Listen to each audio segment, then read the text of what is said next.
আমার ননদ। ও ওই যে ডিভোর্সি ফুপুটা, রাইট? যেই বাসায় থাকে। হ্যালো, আসসালামু আলাইকুম। ফাতিমা, বৌলে দেখছোস কি সুন্দর চোখ, কত মায়াবী চোখ, পুরো বংশীয় চেহারা না, দেখলেই বোঝা যায়। ফাহাদ, বৌমারি নিয়ে তোর রুমে যা, আমি চা নাস্তার ব্যবস্থা করি। আমি নিয়ে যাচ্ছি।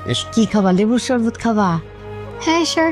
আচ্ছা, আপা তাহলে আমি নিচে চলে যাই। হ্যাঁ, যে লাকেজটা আর এই যে গিফট এখানে আছে। হ্যাঁ, হুম হুম। এসো। ফোন রেখে এদিক। যা যা, যাও মা। লেবুর শরবত খাবা? হ্যাঁ স্যার। ফাতিমা, মন খারাপ করে ফেলাইছস। আরে বড় লোকের মেয়ে তো, এরা তো আমাদের মতো সাধারণ মানুষের সাথে মিশে নাই, এই জন্য বুঝতে পারে না যে কার